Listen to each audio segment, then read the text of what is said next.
cracking, guys? Omar Isaf here, back with another bodybuilding video. In this video today, we're talking about posing. We're not talking about posing. We're talking about rear deltoids. We're talking about bringing up that legging area. Let's face it, everybody got a little bit of deltoids from the front, right? Some anterior deltoids. They do a whole lot of benching. They do, some overhead press. Cool.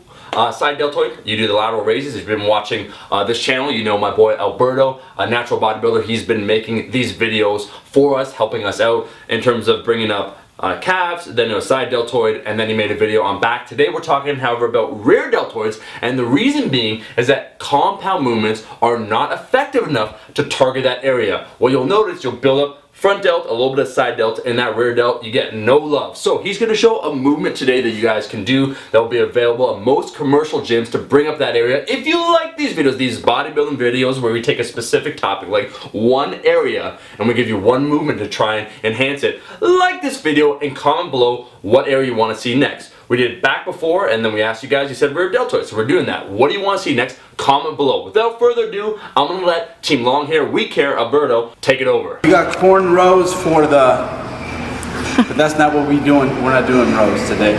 We're going to actually add on to that, to the delts. I think delts was one of those body parts that we got good feedback from, and then also delts just look good. And again, when I think of delts, I think of the side delt, and then I think of the posterior delt back here.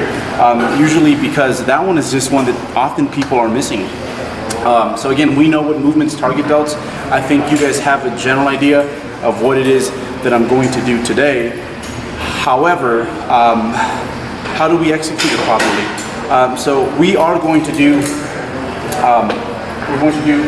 rear delt raises. I would rather do them on this here simply because the tension is way more consistent, and then also I want to emphasize that we're doing this as opposed to face pulls. Face pulls have gotten very popular over the years, and they're a great movement, don't get me wrong, but when I think of overloading that posterior head, I think this is a way better variation. So yeah, first of all, so again, check back.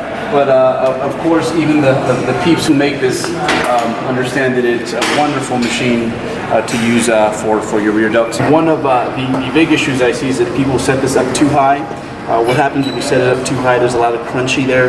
That's a lot of things grinding together. We know there's a lot of things moving within your shoulder girdle. And it's often overlooked in regards to place areas that we have to keep healthy in our body. I think when we think of like injuries via strength training, we think knees, we think lower back, but shoulders, they're active almost every day. So take care of your shoulders. Set this up so that it's, I would say, right around armpit level is about fine. So set it up there, and when in doubt, maybe a little bit lower. In regards to which handle, leading with the pinky is definitely going to yield you a lot more activation. And I think for the majority of people, they're going to have an easier time controlling their shoulder girdle. So now that we have our hands in place, this is where it gets a little different from how people typically do it. Most people, when they do this movement, they basically crunch everything back together. So not just the rear delts, but also their rhomboids, your mid-back, all that. What I want you guys to do is do the exact opposite that you would do when you are trying to train your pecs. So when we're trying to train our pecs, we keep our scapula pinched back, right?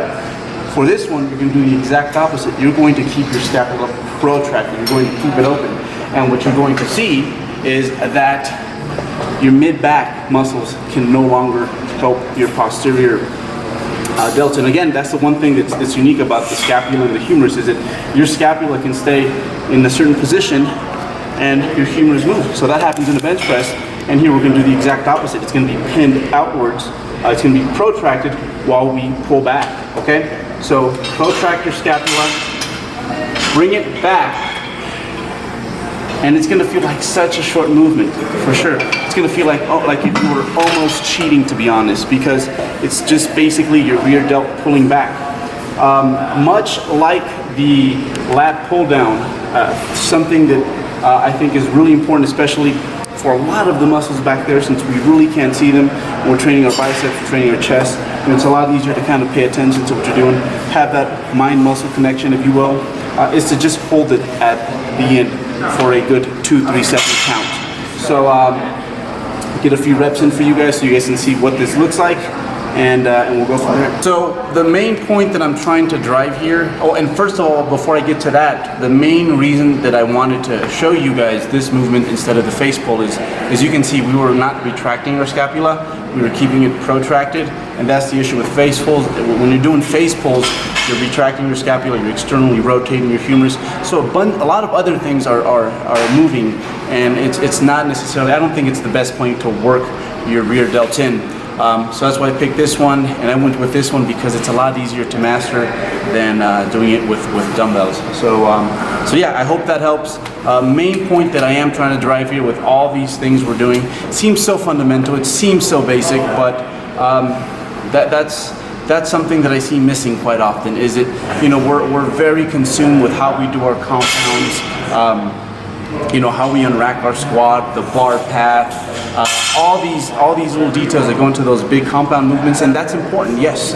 But there's also hairs to split when it comes to these movements, and you guys will see that when you pay attention and sweat the details when it comes to isolation or secondary movements rather, you won't have to do as much, you don't have to do nearly as much, and then also you will see just a big difference in your physique and how complete it looks. Well, that's all the time we have. Shout out to my boy Alberto for making this video. Make sure to follow him. Links are going to be in the description. Again, if you like this style of content, taking bodybuilding, specific topics, specific area, exercise to do, like this video and comment below what you want to see the next muscle group or the next legging area where you guys need help, and we will make it happen. Got a whole lot of content on the way, frequent uploads, daily uploads. Check back. That's all the time we have. I'll be seeing all you guys, my rascals, in that next video. Peace.